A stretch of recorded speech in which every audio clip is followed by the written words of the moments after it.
Hello everybody and welcome to English grammar with Amey sir.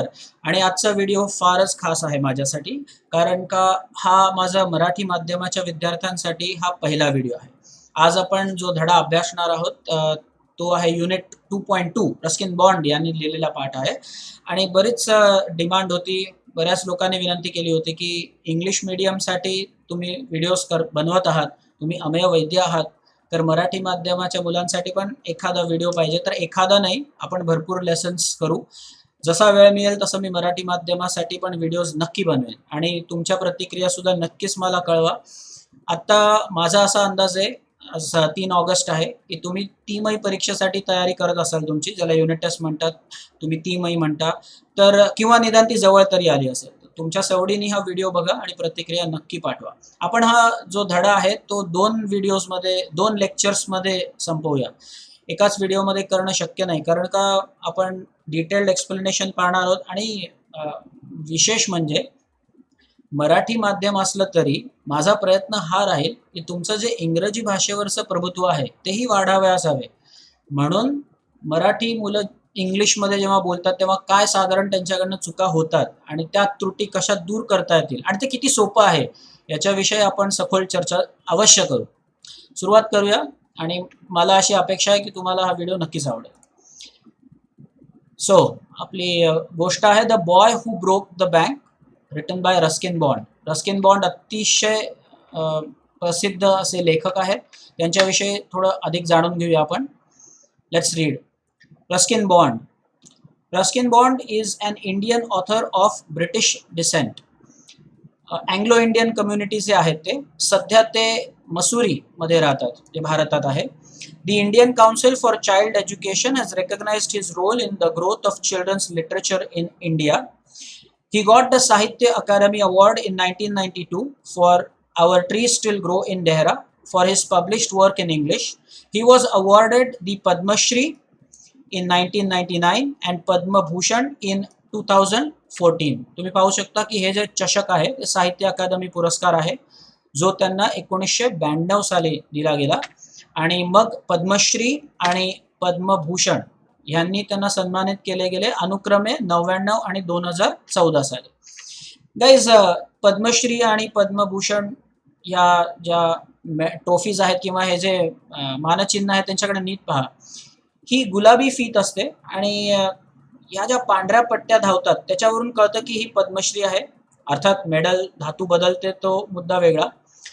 इकडे ही जी गुलाबी फीत आहे, मधोमध पांढरी पट्टी धावते, ती आहे पद्मभूषण. आणि जर निव्वळ गुलाबी फीत असेल तर ते होतं पद्मविभूषण. मला खात्री आहे की तुम्हाला हा क्रम माहिती आहे.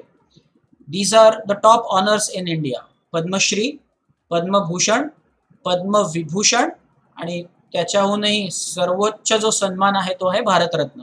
त्या उपर भारतीय नागरिकाला कुठलाही सन्मान नाही, भारतरत्नच्या वरती काही नाही. सो पद्मश्री, पद्मभूषण जे ह्यांना प्राप्त झालंय, पद्मविभूषण आणि Bharat Ratna. Very talented writer in deed. चला तर मग आपण गोष्टीकडे वळूया आता. ह्याच्यात अजून काही विशेष नमूद करावं असं नाही. चला धडाकडे जाऊया. जेव्हा मी पॅरेग्राफ वाचेन तेव्हा तुमचं 100% अविभाजित लक्ष मला द्या. what I always say in English is 100% undivided attention. When I read the paragraph, I want you to read it in your mind as well. जेव्हा मी पॅरेग्राफ वाचत असेन जो तुमच्या स्क्रीन समोर आहे इंग्लिशमध्ये, तेव्हा तुम्हीही तो मनातल्या मनात वाचण्याचा प्रयत्न करा, तो परिच्छेद. त्याने फायदा होतो. आणि जेव्हा मी समजावत असेल एखादा मुद्दा तेव्हा तुम्ही तुमच्या वहीमध्ये किंवा कुठेही नोंद करायला घेऊ नका. त्यासाठी जर आवश्यक असेल तर वेगळा कालावधी मी देईन प्रत्येक स्लाइडच्या शेवटी. ठीक आहे, सुरुवात करूया. This is the first paragraph of the textbook. Nathu grumbled to himself. Grumbled म्हणजे complain in an unpleasant way. स्वतःशी जेव्हा आपण तक्रार करण्याच्या स्वरात बोलतो किंवा बडबडतो त्याला ग्रम्बल्ड असं म्हणतात. As he swept the steps of the Pimpalnagar Bank. Swept. Swept हा स्वीपचा भूतकाळ आहे. Swept. तसाच एक शब्द आहे कीप, त्याचा भूतकाळ होतो केप्ट. शेवटच्या अक्षराकडे लक्ष द्या. स्वीप भूतकाळ होतो स्वेप्ट. कीप भूतकाळ होतो केप्ट. शेवटी टी लागला आणि भूतकाळ झाला. आता गृहपाठ तुमच्यासाठी छोटासा हा आहे की असे अजून दोन शब्द मला सांगा की ज्यांच्या शेवटी टी लागल्याने भूतकाळ होतो. आपण काय काय पाहिलं? स्वीप त्याचा भूतकाळ होतो स्वेप्ट, कीप त्याचा भूतकाळ होतो केप्ट. असे आणखी दोन शब्द मला अवश्य सांगा. हा तुमचा गृहपाठ समजा छोटासा. पुढे जाऊया. He swept the steps of the Pimpalnagar bank owned by Seth Govindram. Seth Govindram यांची पिंपळनगर बँक होती आणि नथू हा तिकडे एक सफाई कर्मचारी होता. He used the small broom hurriedly. Broom म्हणजे झाडू.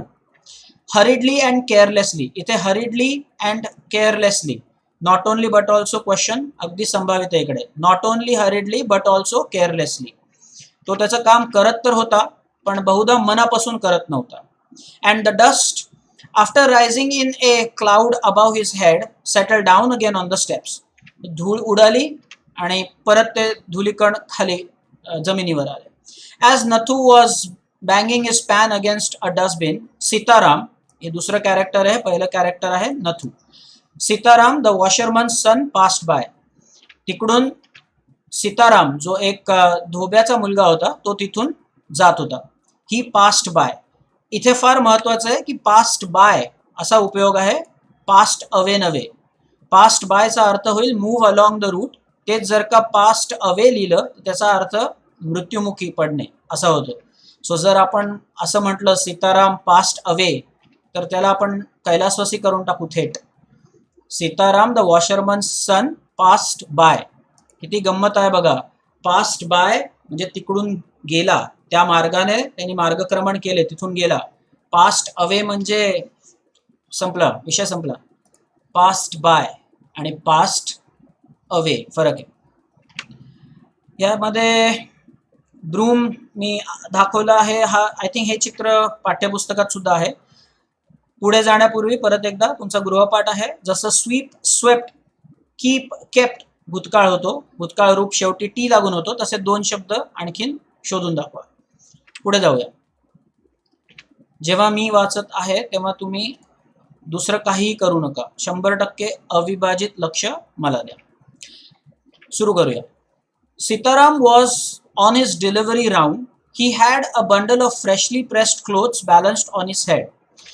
जसं आपण पाहिलं की सीताराम हा धोब्याचा मुलगा होता, तो त्याच्या रुटीन कामावर होता. बहुतेक नवीन जे ताजे प्रेस केलेले जे कपडे होते ते ग्राहकांना द्यायला चालला होता. दोन कॅरेक्टर्स आत्तापर्यंत आपण पाहिली आहेत गाईस. पहिला नथू आणि आता सीताराम. पुढे जाऊया. Don't raise such dust. की धूळ उडवू नकोस. He called out to Nathu. कोण कोणास म्हणाले? Who said to whom? Don't raise such dust. Sitaram said this to Nathu. Are you annoyed because they are still refusing to pay you an extra 2 rupees a month? अरे ते तुला 2 रुपयाची जी पगारवाढ देणार होते ते नाकारतायत म्हणून तू अजूनही नाराज आहेस का? सीतारामने विचारलं नथूला. I don't wish to talk about it complaint the sweeper boy. Guys sweeper boy शब्दाकडे नीट बघा. ह्या शब्दामध्ये मध्ये हायफन आहे. अशा शब्दांना कॉम्पाऊंड वर्ड्स म्हणतात. प्रत्येक कॉम्पाऊंड वर्डला मध्ये हायफनचं चिन्ह असेलच असे नाही, पण ज्यांना हायफनचं चिन्ह मध्ये आहे असे शब्द मात्र नक्कीच कॉम्पाऊंड वर्ड्स त्यांना म्हणतात. कॉम्पाऊंड वर्ड्स नोंद करून घ्या. Compound word. Okay. I haven't even received my regular pay. तो म्हणतोय की 2 रुपयाची जी पगारवाढ होती ते तर राहायला दूरच, मला माझा जो नेहमीचा पगार आहे तो सुद्धा अजून मिळाला नाहीये. And this is the 20th of the month. आणि महिन्याची 20 तारीख आज उजाडली आहे. Who would think a bank would hold up a poor man's salary. कोणी विचार केला होता की अशा प्रकारे एक बँक जी आहे ती गरिबाचा असा पगार रोखून धरेल. Hold up a poor man's salary. As soon as I get my money I am off. जसा मला पगार मिळेल त्या दिवशी मी ही नोकरी सोडून देईन. Not another week I work in this place. अजून एक सप्ताह सुद्धा मी इकडे काम करणार नाही एकदा पगार मिळाला. असं नथू सीतारामला सांगतोय या सगळ्या गोष्टी. And Nathu bang the pan against the dustbin several times just to emphasise his point and giving himself confidence. इथे शब्द फार महत्वाचे आहेत. अनॉइड हा पहिला शब्द आहे. स्लाइटली अनॉइड रागावणे. टू टॉक या रचनेकडे नीट बघा. टू टॉक काय रचना आहे? Two plus verb. टू अधिक क्रिया अशा रचनेला इन्फिनेटिव्ह म्हणतात. To talk, to bring, to dance, to sleep, to study, to walk, to talk या सगळ्या ज्या रचना आहेत जिथे टू प्लस वर्ब, टू अधिक क्रिया, वर्तमान काळ V1 ज्याला आपण म्हणतो त्याला इन्फिनेटिव्ह म्हणतात. याचा स्पेलिंग नीट बघून घ्या. इन्फिनेटिव्ह आपण म्हणताना इन्फिनेटिव्ह असा उच्चार करतो तर बऱ्याच विद्यार्थ्यांना असं वाटतं की स्पेलिंग NA आहे, परंतु तसे नाहीये. इन्फिनेटिव्ह INFINITIVE इन्फिनेटिव्ह आहे ते. पुढे बघूया. एम्फसाइज, गिव्ह मोर इम्पॉर्टन्स और ड्रॉ अटेन्शन टू. स्वतःचा मत जो आहे, स्वतःचा मुद्दा जो त्यांनी मांडला तो अगदी ठासून सांगण्यासाठी जो सफाई करत होता नथू, त्यांनी त्या डस्टबिनवरती जी सुकली आहे त्यावरती आपटली. हे ह्या गोष्टीवर जास्त भर देण्यासाठी किंवा त्याच्याकडे लक्ष केंद्रित करून घेण्यासाठी खरोखरी वैतागला आहे. तो म्हणतो की 2 रुपये जी पगारवाढ आहे ती तर राहिली दूरच, मला माझा नेहमीचा पगार सुद्धा मिळाला नाहीये आणि आजची 20 तारीख उजाडली आज. कोणाला ठाऊक होतं की एक बँक असं करेल. बघूया पगार मिळणार का. ओके, इकडे जे मुद्दे आहेत मला वाटतं तुम्हाला 1 मिनिट वेगळा देण्याची खरंच काही आवश्यकता नाहीये. टू टॉक मात्र हा मुद्दा नक्कीच तुम्ही नोट करून घ्या. व्हिडिओ पॉज करा. वेगळा 1 मिनिटाचा अवधी देण्याची आवश्यकता नाहीये.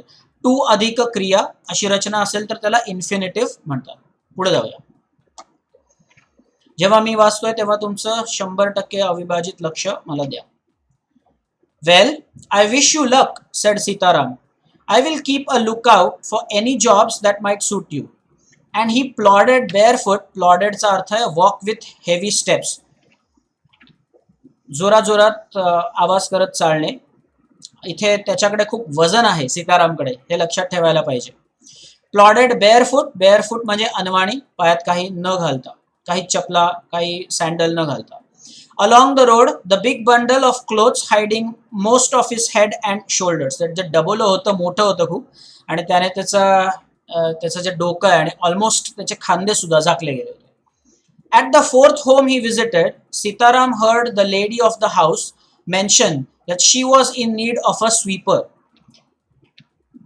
जे चौथं घर होतं जिथे सीताराम गेला कपडे द्यायला किंवा नवीन ऑर्डर घ्यायला, कपडे घ्यायला इस्त्रीसाठी, तिथे त्याच्या हे लक्षात आलं की ती जी घराची मालकीण होती, बाई होती, तिला एक सफाई कर्मचाऱ्याची आवश्यकता होती. Tying his bundle together he said, I know of a sweeper boy who is looking for work. तुम्हाला सफाई कर्मचारी हवाय ना? माझ्या नजरेत एक सफाई कर्मचारी आहे आणि तोही एक बघतोच आहे एक नवीन नोकरी. तुम्हाला जर मान्य असेल तर मी सांगू शकतो त्याला तुमच्याबद्दल, आणि पुढच्या महिन्यापासून तो सुरुवात करू शकेल. He can start from the next month. तो म्हणतोय की I know of a sweeper boy who is looking for work. He can start from next month. He is with a bank just now. सध्या तो एका बँकेत कामाला आहे. But they aren't giving him his pay. पण ते bank जे आहेत, बँकचे ऑफिसर्स आहेत किंवा बँक जी आहे ती त्याला त्याचा पगार देत नाहीये. And he wants to leave. आणि म्हणून तो इच्छुक आहे, नोकरीचा राजीनामा देण्यासाठी उत्सुक आहे. त्याला तिकडे काम करायचं नाहीये. पुढे जाऊया. Is that so, said Mrs Srivastava. जी मालकीण होती त्या घराची, तिचं नाव आहे मिसेस श्रीवास्तव. आय थिंक हे 3रं कॅरेक्टर आपण आत्तापर्यंत पाहिलंय. पहिलं कॅरेक्टर नातू, जो सफाई कर्मचारी होता, जो धोब्याचा मुलगा होता सीताराम, आणि आता मिसेस श्रीवास्तव 3रं कॅरेक्टर. तर त्यांना बरं वाटलं की खरंच असं आहे का. Is that so, is that so, खरंच असं आहे का. Is that so, well tell him to come and see me tomorrow. नक्कीच त्याला उद्या येऊन मला भेटायला सांग. Tell him to come and see me tomorrow. आता इथे सी मी टुमॉरो म्हणजे नुसतं मला येऊन बघायला सांग असं नाहीये. इंग्लिशमध्ये जेव्हा आपण म्हणतो ask him to come tomorrow and see me, म्हणजे मला भेटायला त्याला उद्या सांग, असं त्यांनी सीतारामला सांगितलं. हु सेड टू होमच्या सगळ्या एंट्रीज इकडे महत्वाच्या आहेत.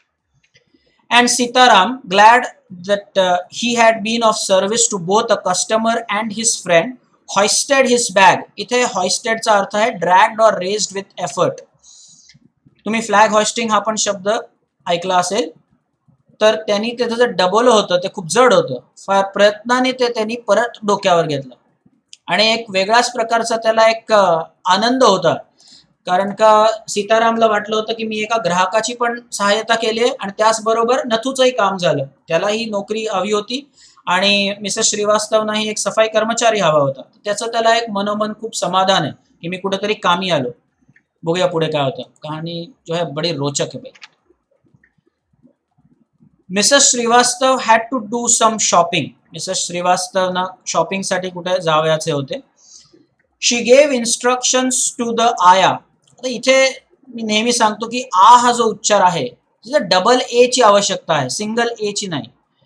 इथे आयाचं जे स्पेलिंग त्यांनी केलंय ते आहे AYAH, पण शब्द आया असा आहे. सुरुवातीला जो आहे तो आया असल्यामुळे, आ हा उच्चार असल्यामुळे डबल ए नी स्पेलिंग अपेक्षित आहे. माझं नाव जे आहे ते अमेय, म्हणजे AMEYA तिथे बरोबर आहे. पण आ जर असेल साऊंड आया तर तिथे डबल ए असं स्पेलिंग करण्याची आवश्यकता आहे. तसंच आदित्य हे जे स्पेलिंग आहे ते पण ADITYA असं करायला पाहिजे. आपण जे सरसकट करतो ADITYA त्यांनी ते आदित्य होतं, आदित्य नाही. असो, इकडे आया हा शब्द तुम्ही नीट बघा. कोड मिक्सिंग म्हणतात त्याला. ते उदाहरण आहे कोड मिक्सिंगचं. म्हणजे काय, त्याचा अर्थ नॅनी आहे, आया जी मुलं सांभाळण्याचं काम करते. आणि आया हा शब्द तुम्ही बघू शकता त्याचा फॉन्ट वेगळा आहे, कारण हा मूळ इंग्रजी शब्द नाहीये. म्हणून तुम्ही बघू शकता की त्याचा फॉन्ट बदलला गेला आहे. आया याला म्हणायचं कोड मिक्सिंग. हा शब्द महत्वाचा आहे, code mixing. About looking after the baby and told the cook not to be late with the mid day meal. आयाला तिने सूचना सगळ्यात देऊन ठेवल्या आणि मिसेस श्रीवास्तव यांना शॉपिंगसाठी जायचं होतं. Then she set out for the Pimpanagar marketplace to make her customary tour of the cloth shop. Yes, customary म्हणजे नित्याचे, usual किंवा routine जे दैनंदिन आहे. Customary tour of the cloth shops. त्यांना बहुतेक कपड्यांची खूप आवड होती, तर ते त्यांच्या नित्याचं होतं. बाजारपेठेत जायचं, क्लॉथ मार्केटमध्ये जायचं, कपडा बाजारात जायचं, हे त्यांचं नित्याचं रुटीन होतं. आणि जाताना त्यांनी आयाला सगळ्या सूचना देऊन ठेवल्या होत्या. पिंपळनगर परिसराचं नाव आहे, बँकेचं नावही पिंपळनगर होतं. ह्या सगळ्या नोंदी करून घ्यायला मला असं वाटतं 1 मिनिटाचा वेळ तुम्हाला मी देईन. सो 1 मिनिटाचा वेळ देत आहे मी.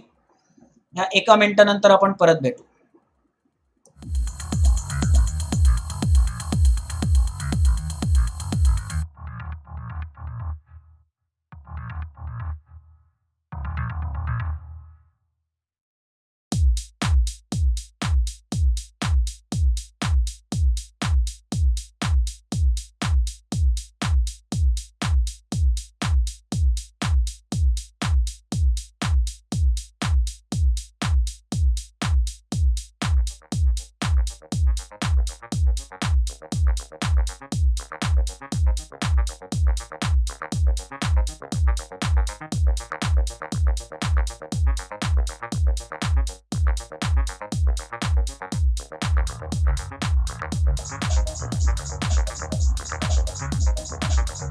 एक 5 सेकंद अजून आहेत.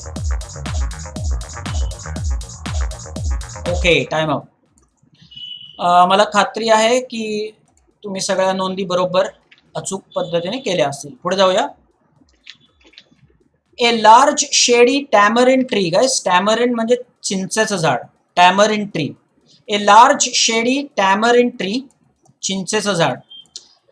ग्रीव at one end of the बाजार. इथे वास्तविक बाजार हा जो शब्द आहे त्याचाही फॉन्ट बदलला असता तरी चालण्यासारखं होतं. बाजार हा शब्द सुद्धा कोड मिक्सिंगचं एक उदाहरण आहे. आपण पहिलं जे उदाहरण पाहिलं ते आया होतं. बाजार हा शब्द सुद्धा उर्दू किंवा पर्शियन या भाषेमधनं आलाय, त्यामुळे बाजार सुद्धा कोड मिक्सिंगचं एक उदाहरण होऊ शकतं. बाजार अर्थातच मार्केट. पुढे जाऊया. सो कोड मिक्सिंगचं उदाहरण आहे ते. And it was here that Mrs. Srivastav found her friend Mrs. Bhushan sheltering from the heat. Mrs Shrivastava यांना त्यांची मैत्रीण मिसेस भूषण भेटल्या. हे चौथं कॅरेक्टर आहे गाईज, आपल्या चौथं पात्र आहे या धड्यातलं. Mrs Bhushan was fanning herself, स्वतःला वारा घालत होत्या. खूप गरम होतं. She was sheltering from the heat. मी मागच्या एका इंग्लिश मीडियमच्या माझ्या व्हिडिओमध्ये सांगितलं होतं शॉर्ट व्हावल आणि लॉंग व्हावल याच्यामध्ये फरक काय, उच्चारण करताना काय कशाचं भान आपण ठेवलं पाहिजे. HEAT हा एक लॉंग व्हावल साऊंड आहे, म्हणजे हीट. हाच जर का तुम्ही जर पटकन उच्चारलात हिट, तर तो HIT हिट शब्द तयार होईल, कोणाला तरी मारणे, hit. Okay, so don't hit the dog का डोंट हिट द डॉग, तिथे तो HIT जो आपण उच्चार पटकन करण्याची आवश्यकता आहे तो शब्द हवा आहे. Don't hit the dog, don't hit the dog काहीतरी विचित्र होईल. शॉर्ट व्हावल आणि लॉंग व्हावल हे फक्त इंग्रजी भाषेपुरतंच असतं का, तर तसं नाही. मराठीत एक साधं सोपं आणि छान उदाहरण आहे. दिन आणि दीन, दिन आणि दीन. भाग्याचा दिवस सुदिन, नाही का, दिन, दिनक्रम, दिन. आणि दीन जे आहे तो एखादा बिचारा लाचार, गरीब, दीन, दिनवाणा है ना. दिन आणि दीन. तसंच हिट आणि हीट फरक आहे. जेव्हा इंग्रजी बोलाल तेव्हा ह्या गोष्टींचं भान अवश्य बाळगा, म्हणजे त्या मिस्टेक्स होणार नाहीत. डोंट हीट द डॉग, समोरचा म्हणेल मी काय तव्यावर ठेवून गरम करतो त्याला. Don't hit the dog, heat नव्हे. पुढे जाऊया.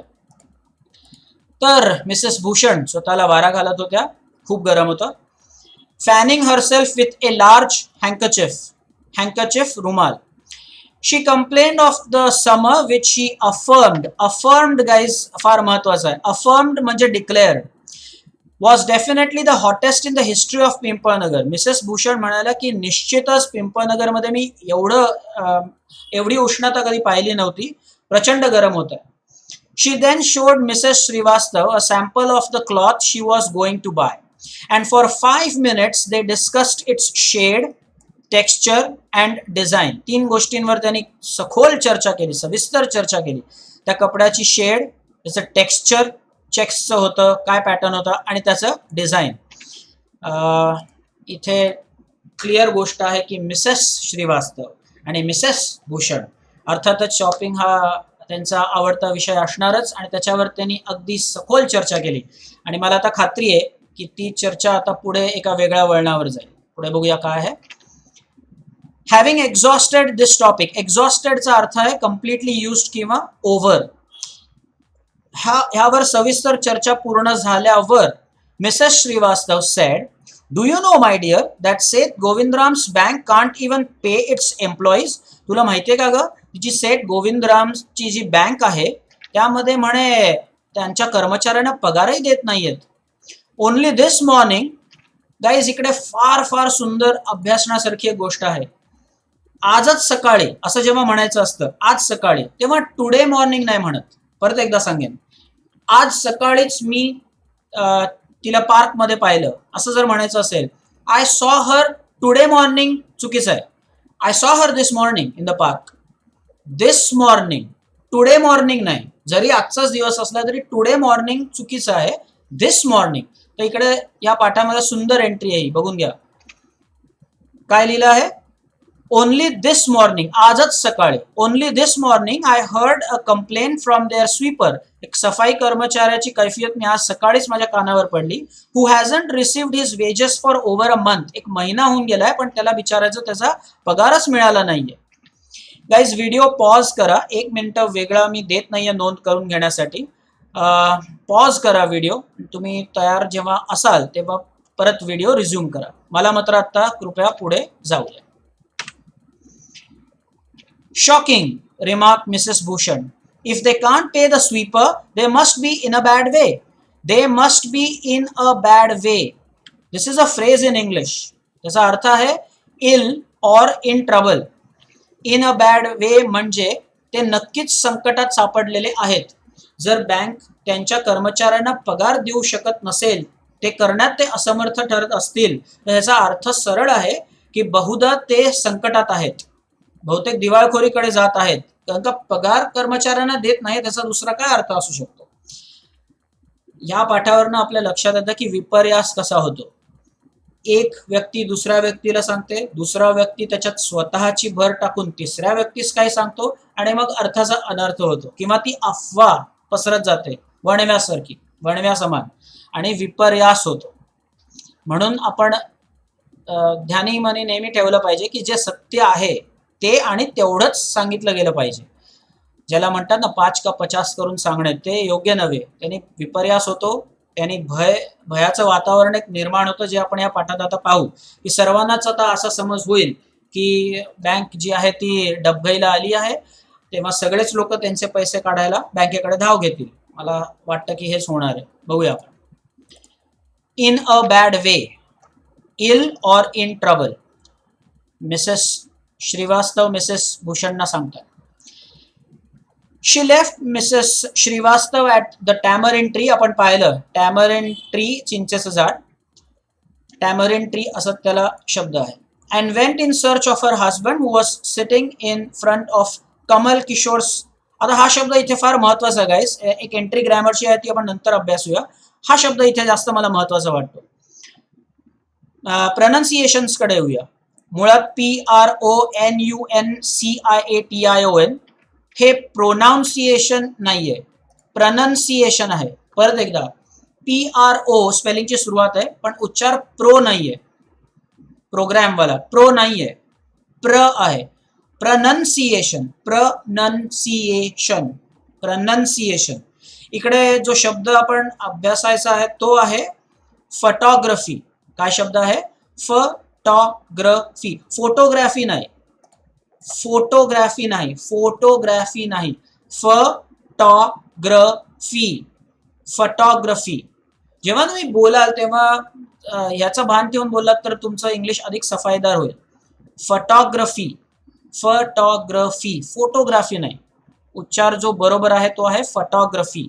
आणि प्रोनन्सिएशन नाही, प्रनन्सिएशन. प्र हा शब्द आहे, प्रनन्सिएशन. जर तुम्ही नीट वाचलात तर मी प्रत्येक सिलेबल नीट समजावून सांगितलं आहे. प्रनन्सिएशन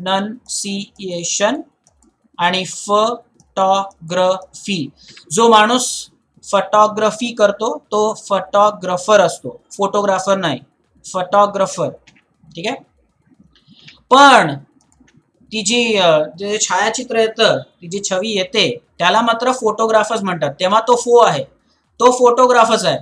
पण फोटोग्राफर आणि फोटोग्राफी हे दोन उच्चार महत्वाचे आहेत. आणि प्रनन्सिएशन याची नोंद तुम्ही नंतर करून घ्या.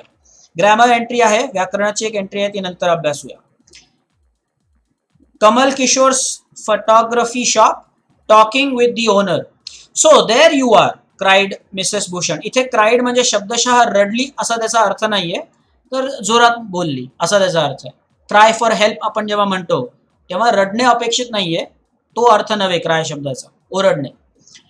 I have been looking for you for almost an hour. Identify the tense. काळ ओळखा. Present perfect continuous tense. कसं कळलं? हॅव, प्रेझेंट परफेक्ट, बीन आणि ING म्हणून आहे प्रेझेंट परफेक्ट कंटिन्युअस टेन्स. डिटेलमध्ये जेव्हा आपण टेन्स हा टॉपिक अभ्यासू तेव्हा अधिक खोलात जाऊ. आता मी तुम्हाला एक ढोबळ रीतीने सांगितलं मी कसं ओळखलं काळ. हॅव, बीन आणि ING. परफेक्ट कंटिन्युअसचं स्पेलिंग नीट अभ्यासा. CONTINUOUS, continuous. बघूया अजून काही एंट्रीज आहेत का? नाही, इथे अजून काहीच एंट्री नाही आहेत. इथे मात्र मी तुम्हाला 1 मिनिट नक्कीच देईन. 1 मिनिटाचा वेळ घ्या आणि सगळ्या नोंदी नीट करून घ्या. 1 मिनिटानंतर आपण पुढे जाऊया. ची वेळ सुरू झालेली आहे. भेटूया 1 मिनिटानंतर.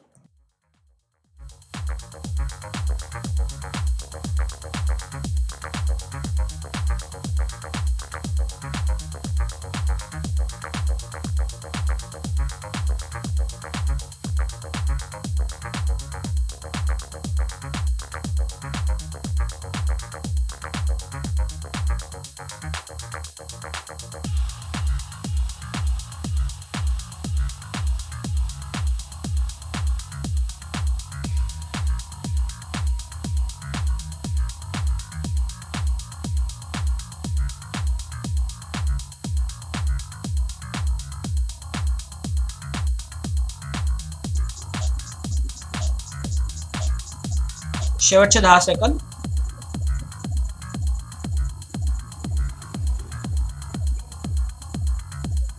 Okay and your time is up. वेळ संपलेली आहे आणि माझी आशा आहे अशी की तुमचं हे जे काही नोंद करण्याचं काम आहे ते पूर्ण झालं असेल. पुढे जाऊया. पहिलाच शब्द अतिशय महत्वाचा आहे. NOWHERE हा शब्द आहे नोवेअर. पण जर का आपण मध्ये स्पेस दिली आणि स्पेलिंग जरी तेच राहिलं तरी तो शब्द होईल नाव हिअर. नीट लक्ष द्या, स्पेलिंग तेच राहतं पण एकत्र लिहिल्यावर तो शब्द आहे नोवेअर म्हणजे कुठेच नाही.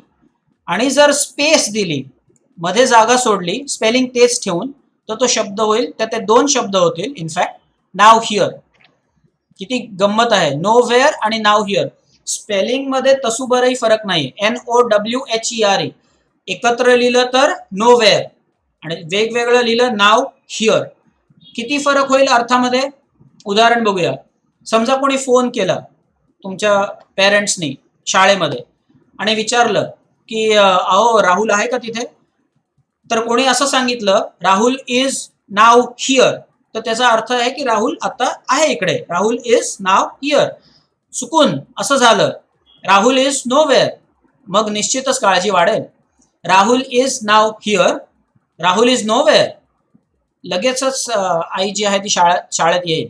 So Rahul is now here आणि राहुल इज नोवेअर. स्पेलिंग तेच राहतं, स्पेलिंग तेच राहतं, फक्त मध्ये स्पेस दिल्याने भेद होतो नोवेअर आणि नाव हिअर. अतिशय छान एक्झाम्पल आपल्याला अभ्यासाला मिळालं. सो इकडे हा शब्द आहे nowhere. Nowhere replied mister Bhushan. Had you remained stationary in one shop, I might have found you. Stationary हा पण शब्द इथे फार महत्वाचा आहे, कारण का स्पेलिंग बघा काय, STATIONARY म्हणजे एका जागी स्थिर असलेलं, जे एका जागेवरून दुसऱ्या जागेवर अचल जे आहे, जे जात नाही एका ठिकाणून दुसरीकडे. स्टेशनरी आपण जे पेन पेन्सिल पुस्तकं वह्या पुस्तकं जिथून विकत घेतो ते शॉप जे आहे तेही स्टेशनरी शॉप असतं, पण ते STATIONERY स्टेशनरी असतं. पहिल्या वेळेला आपण आज नोटपॅडचा उपयोग करूया, ह्याचा अभ्यास जरा नीट करूया. माझं काय म्हणणं आहे, दोन्ही शब्दांकडे नीट बघा. STATIONARY स्टेशनरी, जो आपण आत्ताच धड्यामध्ये वाचला शब्द, एकाच जागी स्थिर असलेले स्टेशनरी, जे हलत नाही, जे अचल आहे. आणि दुसरं जे आहे जिथून आपण आपली वह्या पुस्तकं पेन स्टेपलर या सगळ्या गोष्टी घेतो, स्टेशनरी. उच्चार समान आहे स्टेशनरी आणि स्टेशनरी, पण दोन्ही शब्द वेगवेगळे आहेत. Not moving from one place to the other, एका जागी स्थिर.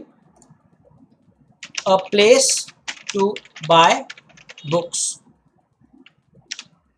And office material. स्टेशनरी आणि स्टेशनरी. तर आपल्याला ह्या दोन जी उदाहरणं आपण आता पाहिली, काय शिकायला मिळालं? उच्चार समान आहे, स्टेशनरी आणि स्टेशनरी उच्चार समान आहे, परंतु भेद आहे अर्थामध्ये.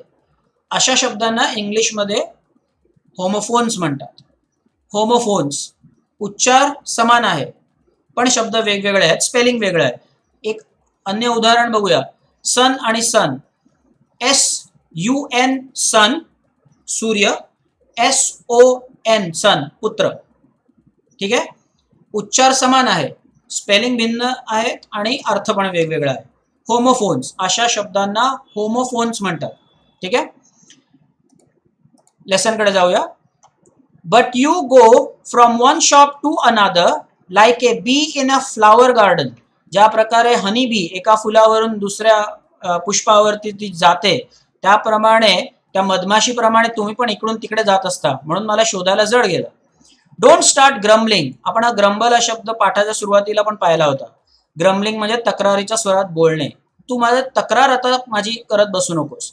The heat is trying enough. एक तर या उकाडाने मी आधीच हैराण आहे. The heat is trying enough, अतिशय सुंदर इंग्लिश आहे guys. The heat is trying enough, आधीच मी उकाडाने हैराण आहे. I don't know what's happening to Pimpalnagar. Even the banks about to go bankrupt. काय चाललंय आपल्या पिंपळनगरात? एक तर उकाडाने हैराण आहेत लोक, आणि आता तर बँकेकडेही पैसे नाहीये. बँकरप्ट म्हणजे दिवाळखोरी. व्हॉट्स दॅट? काय म्हणलीस? व्हॉट्स दॅट सेड कमल किशोर. गाईस, कमल किशोर आपल्या धड्यामधलं अजून एक पात्र आहे. धड्याचा आजचा जो आपला लेक्चर आहे ते संपल्यावर मी विचारेन की आजच्या या पार्टमध्ये किती आपण कॅरेक्टर्स पाहिली. Kamal Kishore. Sitting up suddenly. Which bank? कोणालाही सहजच आश्चर्य वाटेल किंवा जोर का झटका धीरे से जसा बसतो तसंच होईल. काय म्हणालीस? बँक दिवाळखोरी डबघाईला आली आहे, दिवाळखोरी ते जाहीर करतायत. कुठली बँक? सगळ्यांनाच काळजी लागून राहते, कारण का जर त्यांची काही ठेव असेल बँकेमध्ये तर ते काळजीचं एक महत्वाचं कारण आहे. Which bank? What are you talking? अफवा कशी पसरत चालली आहे ते बघा. इथे 1 मिनिटाचा वेगळा वेळ देण्याची आवश्यकता नाहीये. माझी खात्री आहे की तुम्ही पॉज करून नोंद करून ठेवू शकता. नो वेअर नाव हिअर लक्षात ठेवा. आणि दुसरी महत्वाची एंट्री होती होमोफोन्स. ठीक आहे. Bankrupt, left with no money, दिवाळखोरी. That's it. ह्या स्लाइडवरती आणखीन काही नाहीये. पुढे जाऊया. Why? The Pimpalnagar bank of course. I hear they have stop paying employees. I hear. होमोफोनचं अजून एक सुंदर उदाहरण आपल्याला मिळालं पहा. HEAR हिअर आणि HERE here. Homophone. I hear they have stopped paying employees. कर्मचाऱ्यांना पगार देणं बँकेने बंद केलं आहे असं माझ्या कानावर आलंय. Don't tell me you have an account there mister Kishore. Mister Kishore, आता मला हे नका सांगू कृपया करून की तुमचंही तिथे खातं आहे. No but my neighbour has. माझं खातं नाहीये, परंतु माझ्या शेजाऱ्याचं नक्कीच अकाउंट आहे बँकेमध्ये. He exclaimed. एक्सक्लेम्ड म्हणजे खूप भावनेने बोलणे. And he called out over the low partition to the keeper. Keeper म्हणजे manager, someone who takes care of a shop. जो एखादं दुकान चालवतो, keeper. Of the barber shop, एक नाव्याचं दुकान होतं. दीपचंद, अजून एक पात्र आपल्या गोष्टीमधलं. Deepchand, have you heard the latest? ताजी बातमी, ताजी वार्ता कळली का तुला? The Pimpalnagar bank is about to collapse. कोलॅप्सचा अर्थ आहे फॉल डाऊन, फेल किंवा टोटली फेल, टोटली फिनिश्ड असा याचा अर्थ आहे कोलॅप्स. अर्थातच पिंपळनगर बँक बद्दल चर्चा चालली आहे. इकडे हा जो शब्द आहे यू आणि अपॉस्ट्रॉफी डी, हा यू वुड नाहीये तर यू शुड आहे. You should better get your money out as soon as you can. काय करायला हवंस तू? शीघ्रातिशीघ्र तुझी जी ठेव असेल बँकेमध्ये ती विथड्रॉ करून घे, पैसे काढून घे. कारण का असं लक्षात आलंय की बहुतेक बँक बुडीत निघाली आहे किंवा बुडीत निघणार आहे, त्यांच्याकडे पैसे नाही आहेत. तर त्वरित विना विलंब तू तुझी जी ठेव आहे ती काढून घे. अशा प्रकारे खरंच बँकेवरचाही ताण वाढतो. परत एकदा अफवा कशी वणव्यासारखी पसरते ते पहा. एक छान एका फिलॉसॉफरनी सांगितलंय, जर एखादी बातमी पटकन, एखादी वार्ता दुसऱ्याला सांगायची असेल तर अनेक मार्ग आहेत. पहिला आहे टेलिग्राम. टेलिग्राम पाठवतो ना आपण पोस्टाने. दुसरा आहे टेलिफोन. आणि तिसरा आहे टेलिवुमन. काय आहे? पहिला आहे टेलिग्राम, टेलिफोन आणि टेलिवुमन. एखाद्या स्त्रीला एखादी वार्ता सांगा, संध्याकाळपर्यंत संपूर्ण शहराला त्याची माहिती असेल. विनोदाचा भाग आहे. Otherwise the girls will feel no sir we don't do that. पण खरं असतं का असं? पोटात राहत नाही ना काहीच? सांगा मला कमेंट्समध्ये. So you should better get your money out as soon as you can. बघूया अजून काही इथे एंट्रीज आहेत का? नाही, अजून इथे काहीच एंट्री नाहीये. पॉज करा व्हिडिओ. वेगळा 1 मिनिट अवधी देण्याचं काही कारण नाही. हिअरचं उदाहरण मात्र महत्वाचं आहे. HEAR आपण पाहिलं. HEAR आणि HERE होमोफोनचं एक अन्य उदाहरण होऊ शकेल. आणि हे जे यू अपॉस्ट्रॉफी डी आहे ते आहे यू शुड. यू वुड नव्हे, you should. You should better get your money out as soon as you can. ठीक आहे, मी पुढे जातो पुढच्या स्लाइडवर. मोठा परिच्छेद आहे, मला 100% अविभाजित लक्ष तुमचं द्या. Deepchand who was cutting the hair. आता इथे मजा बघा कशी घडणार आहे. हा बिचारा त्याचं काम करत होता दुकानात आणि एवढा जोराचा धक्का लागल्यावर बघा काय होतं. Deepchand who was cutting the hair of an elderly gentleman was so startled. Startled म्हणजे शॉक्ड किंवा सरप्राइज्ड. ही वार्ता ऐकून त्याला धक्काच बसला. स्टार्टल्ड असा उच्चार आहे. Was so startled that his hand shook and he nicked his customer's right ear. चुकून जो त्याचा ग्राहक आहे त्याचा जो उजवा कान आहे तोच थोडासा त्याला कट गेला, कारण का हा धक्का तो पचवू शकला नाही. द कस्टमर येल्प्डचा अर्थ आहे जोराने ओरडणे. Cried due to pain. परत एकदा इंग्लिश बोलताना ही मिस्टेक मराठी मीडियमच्या स्टुडंट्सकडनं होते. लॉंग वावल आणि शॉर्ट वावल. आपण मगाशी उदाहरण काय पाहिलं, हिट, हिट आणि हीट. तसंच आता इथे उदाहरण आहे पेन आणि पेन. परत एकदा, पेन म्हणजे लेखणी आणि पेन वेदना. Pen, do you want a pen असं विचारणं बरोबर आहे. Do you want a pen म्हणजे तुम्ही काय नक्की करणार आहात ते समोरच्याला खरंच प्रश्न पडेल. Do you want a pen, pain नाही, दोन्ही वेगवेगळे आहेत. पेन PAIN पेन आणि पेन PEN. शॉर्ट वावल आणि लॉंग वावल. आपण मराठीत उदाहरण पाहिलं दिन आणि दिन. बिचारा तो ग्राहक. So he nicked his customer's right ear. The customer yelped with pain and distress. Pain because of the cut and distress because of the awful news. Awful म्हणजे अतिशय वाईट. Awful news he had just heard. त्या ग्राहकाला दोन्ही प्रकारे त्रास झाला होता. एक म्हणजे त्याचा उजवा कान जो आहे तो कापला गेला होता, आणि दुसरी गोष्ट म्हणजे त्याचंही कदाचित अकाउंट असेल पिंपळनगर बँकमध्ये, म्हणून तेही दुःख आहे. अशी दोहरी चोट ज्याला म्हणतात, अशी डबल पेन तो सामोरं जातोय. एक म्हणजे त्याला जखम झाली आणि दुसरं म्हणजे त्याचं खातं कदाचित पिंपळनगर बँकेत असेल. ऑफुल शब्द छान आहे. ऑफुल, अतिशय वाईट. Awful news. With one side of his neck still unshaven. त्याचं काम दुकानामध्ये पूर्ण झालं नव्हतं, पण ही बातमीच इतकी वाईट आहे की तो तसाच उठला तडक. आणि आपण पाहू शकतो की one side of his neck was still unshaven. ते अर्धवटच त्याची दाढी करून झाली होती. ही स्पेड अक्रॉस. स्पेडचा अर्थ आहे पटापट जाणे, तडक जाणे आपण ज्याला म्हणतो. ही स्पेड हा स्पीडचा भूतकाळ आहे by the way. Across the road to the general merchant store. General store मध्ये गेला. Where there was a telephone. आत्ताच आपण पाहिलं telegram, telephone, telewoman. He dialled Seth Govindram's number. त्यांनी डायरेक्ट सेट गोविंदरामलाच फोन लावला. The Seth was not at home. परंतु ते घरी नव्हते. Where was he then.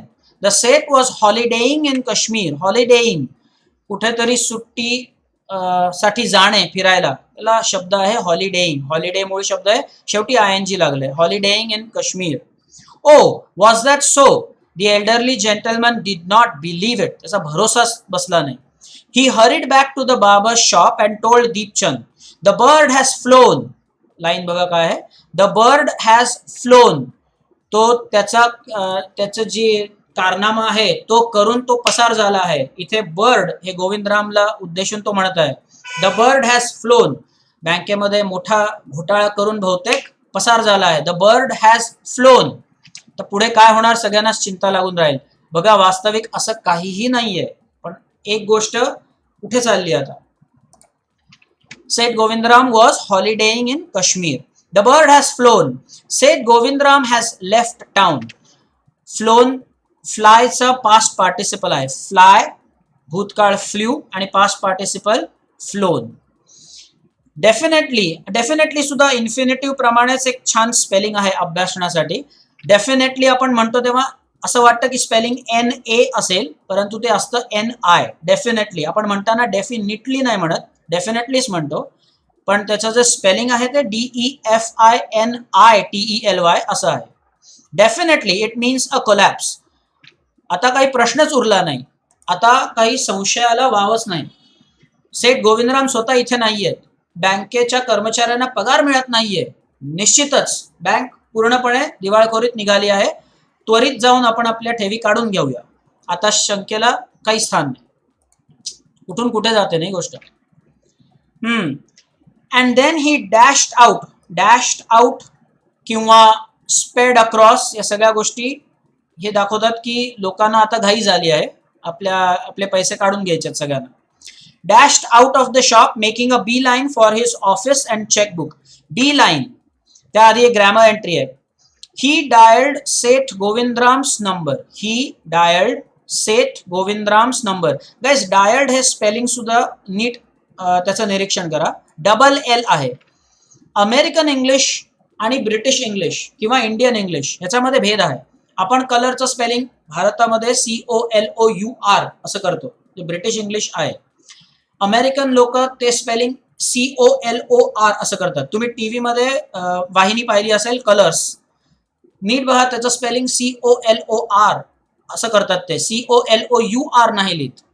Dialled इथे हा जो शब्द आहे, परत जाऊया स्लाइड वरती. डायल्डचं जे इथे स्पेलिंग त्यांनी केलं आहे ते पहा, DIALLED. डायल्ड डबल एल आहे, हे ब्रिटिश स्पेलिंग आहे. जर हे अमेरिकन स्पेलिंग असतं तर ते सिंगल एल नी केलं जातं. ठीक आहे. चेंज द व्हॉइस, कर्तरी कर्मणी प्रयोग. चेंज द व्हॉइस बघूया कसं करायचं. चेंज द व्हॉइस केव्हाही त्याचं उत्तर लिहिताना पहिले हे पहा की क्रिया कुठे आहे. ही डायल करण्याची क्रिया आहे, त्याच्यानंतर सुरुवात होते उत्तराची. सो उत्तर आहे सेठ Govindram's number.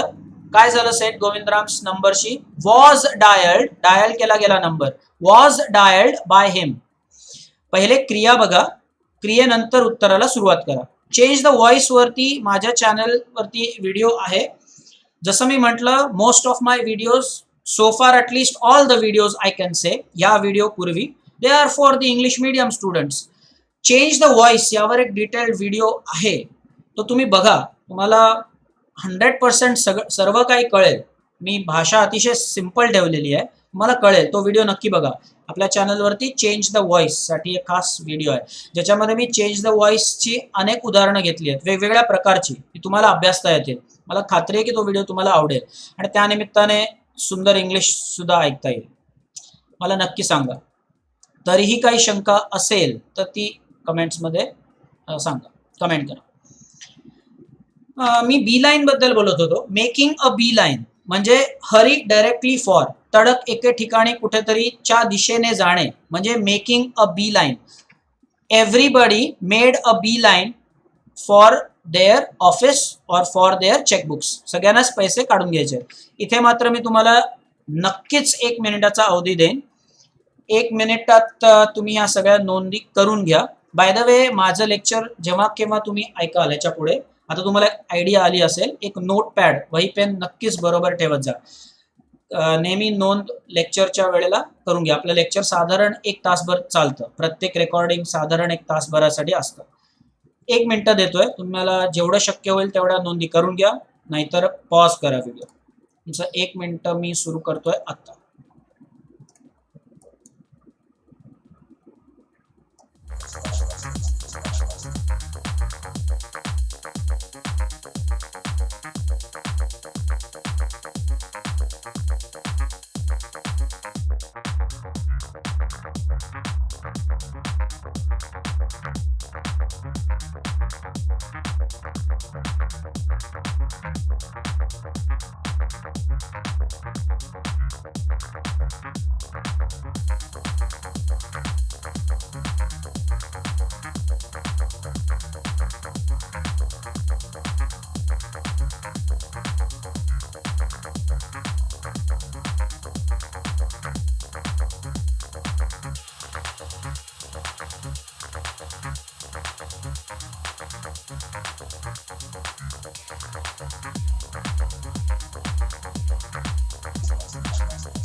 Time is up guys. याहीपेक्षा अधिक वेळ पाहिजे असेल तर व्हिडिओ परत मागे जा, पॉज करा आणि मग पुढे जा. गाइज, मी तुम्हाला प्रॉमिस केलं, वचन दिले की आपण प्रत्येक वेळेला भाषेचा जो उपयोग आहे इंग्रजी भाषेचा त्यावर बोलू. आणि खास करून जे मराठी माध्यमाचे विद्यार्थी आहेत त्यांच्याकडून कशा चुका होतात बोलताना आणि त्या कशा दूर करता येतील त्यावर आपण बोलू. तर मला असं वाटतं की पुढच्या स्लाइडवर जाण्याआधी आपण त्याविषयी आता चर्चा सुरू करू. मी आज एका खास विषयावर बोलेन. तो विषय आहे अनेक वचन.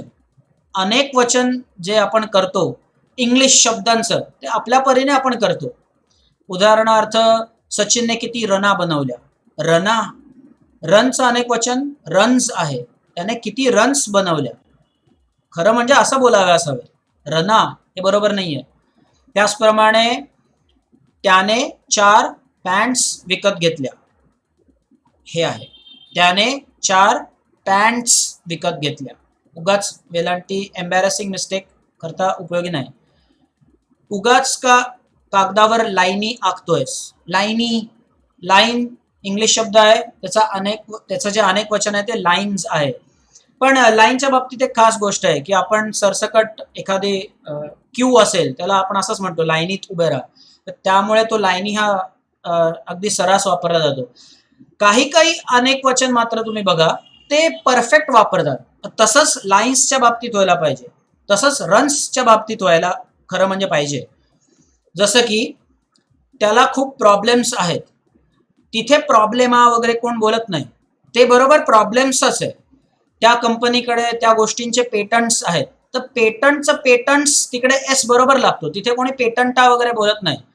तर हा विषय महत्वाचा आहे. जेव्हा तुम्ही इंग्लिश बोलाल तेव्हा मराठीत त्याचं अनेक वचन करण्यापेक्षा तो जर इंग्लिश शब्द असेल त्याप्रमाणे त्याचं बहुवचन करा, म्हणजेच मिनिंगफुली बोला. दुसरा एक विषय आपण अभ्यासूया, तो म्हणजे ना. हे जे ना वापरणं आहे प्रश्न विचारताना, ते चुकीचं आहे. फॉर एक्झाम्पल, तू मला समजावून सांगशील ना, तू माझ्या बरोबर येशील ना, हे मराठीत बोलताना ना बरोबर आहे. But Wien you do this in English आणि तेव्हा तुम्ही त्या प्रश्नाच्या शेवटी ना वापरतात, ते चुकीचं आहे. आपण नोटपॅड वरती जाऊया, म्हणजे मी उदाहरणासकट सांगेन माझा मुद्दा काय. Suppose you want to ask a question, असा एक प्रश्न आहे, माझी मदत करशील ना, हे बोलायचं आहे. यू विल हेल्प मी ना. आता हे जे ना शेवटी आहे ना, यू विल हेल्प मी ना, हे ना इंग्लिश नाहीये. आपल्याला ह्याचा अभ्यास करायचा आहे. काय वाक्य आपण पाहिलं, यू विल हेल्प मी ना, हे ना जे आहे हे ना इंग्रजी नाहीये. आणि ही जी त्रुटी आहे त्यात सुधार करणं अतिशय सोपं आहे. फक्त शब्दांची जागा बदलायची आहे. आपण काय पाहिलं, परत एकदा आपल्या नोटपॅडकडे जाऊया. आपण काय पाहिलं, यू विल हेल्प मी ना, असं जी रचना आहे, या रचनेत 2 शब्द त्यांची जागांची अदलाबदली करा. म्हणजे काय होईल, यू विलच्या ऐवजी विल यू करा. विल यू हेल्प मी, आपसुकच बघा, जेव्हा तुम्ही करेक्ट बोलता विल यू हेल्प मी, त्याच्यानंतर तुम्हाला नाची आवश्यकताच भासणार नाही. विल यू हेल्प मी ना, मग ना कोण म्हणेल, नीट विचार करा. यू विल हेल्प मी असं म्हटल्यावर ते एक विधान होतं. यू विल हेल्प मी हे विधान आहे, तू माझी मदत करशील, तू माझी सहायता करशील, हे विधान आहे, प्रश्न नाही. यू विल हेल्प मी म्हटल्यावर तो प्रश्नार्थी त्या वाक्याला करण्यासाठी गरज आवश्यकता भासते ती त्या नाची. यू विल हेल्प मी ना, पण जर तुम्ही योग्य सुरुवात केलीत विल यू, मग ते होतं विल यू हेल्प मी, आणि मग आपसुकच तो प्रश्न होतो, मग ते विधान होत नाही. एक अजून उदाहरण आपण पाहू. दुसरं उदाहरण बघूया. यू कॅन स्पीक फ्रेंच ना, परत एकदा नाचा उपयोग बघा कसा आहे इकडे. यू कॅन स्पीक फ्रेंच ना, तू फ्रेंच बोलू शकतोस ना किंवा बोलू शकतेस ना. शब्दांची अदलाबदल करूया आणि होईल can you speak French. Can you speak French, बघा आपसुकच कॅन यू स्पीक फ्रेंच असं झाल्यावर पुढे नाची आवश्यकताच भासत नाही. इथे खास करून मी मराठी माध्यमाच्या विद्यार्थ्यांना ही गोष्ट सांगतोय, कारण का प्रत्येक प्रांतामध्ये, भारताच्या प्रत्येक प्रांतामध्ये, प्रत्येक प्रदेशातले लोक इंग्लिशला स्वतःच्या परीने बोलतात इंग्रजी, आणि त्यांच्या काही स्पेसिफिक चुका असतात. त्यामुळे मी खास करून मराठी मीडियमच्या विद्यार्थ्यांना ह्या चुका सांगतो ज्या होतात. ही नाची जी चूक आहे ती होतेच. पण ह्याच्यावरून एक उदाहरण देईन. नॉर्थ साइडच्या मुलांना जर मला एक्सप्लेन करायचं असेल की आप कहाँ आपकी त्रुटियां हो रही है अंग्रेजी का उपयोग करने में, तर इथे हा स्पीक शब्द आला बघा. नॉर्थ इंडियामध्ये सर्रास अगदी या स्पीकला ते उच्चार इस्पीक करतील. आपण पत्ते खेळताना इस्पीक माहिती असेल आपल्याला, ते स्पीकला इस्पीक म्हणतील. हा त्यांचा दोष आहे, ही तिकडची एक त्रुटी आहे. त्यामुळे प्रत्येक भाषा, तुम्ही कॉलनी हा शब्द घ्या, जर एखादा पंजाबी स्टुडंट असेल माझा, तो कॉलनी म्हणणारच नाही, कलोनीच होतं ते. कलोनी, ते कलोनी नाहीये, कॉलनीच हा शब्द आहे. त्यामुळे ह्या विषयांवर आपण प्रत्येक व्हिडिओमध्ये एक साधारण 8 ते 10 मिनिटं नक्कीच बोलू. हे विषय महत्त्वाचे आहेत. आता एक पुढचं उदाहरण जे घेऊया, माझी अशी इच्छा आहे की ते तुम्ही गृहपाठ समजून घ्या आणि खाली जेव्हा तुम्ही कमेंट कराल किंवा email, bye the way homework तुम्ही ईमेलवर पण पाठवू शकता, happeningameya@gmail.com, अमेय वैद्य माझं नाव. तुम्ही तुमचा होमवर्क तिथे सबमिट करू शकता. तुमच्या व्हिडिओ प्रतिक्रिया सुद्धा पाठवू शकता. ही एक चांगली आयडिया आहे. इंग्लिश मीडियमच्या स्टुडंट्सचा भरपूर अशा प्रतिक्रिया माझ्याकडे आहेत, ज्या मी चॅनलवर लवकरच टाकेन. ईमेलमध्ये तुम्ही तुमचा व्हिडिओ अपलोड करा किंवा अटॅच करा आणि पाठवा. तुमचं नाव, तुम्ही कुठून बोलताय आणि तुम्हाला हा व्हिडिओ कसा वाटला, त्याप्रमाणे आपल्याला पुढचे लेक्चर्स प्लॅन करता येतील. तर पुढचं उदाहरण आपण बघूया. नोटपॅडकडे जाऊया आणि ही जी पुढची उदाहरणं आहेत ती तुमचा गृहपाठ समजा. आपण उदाहरण बघूया.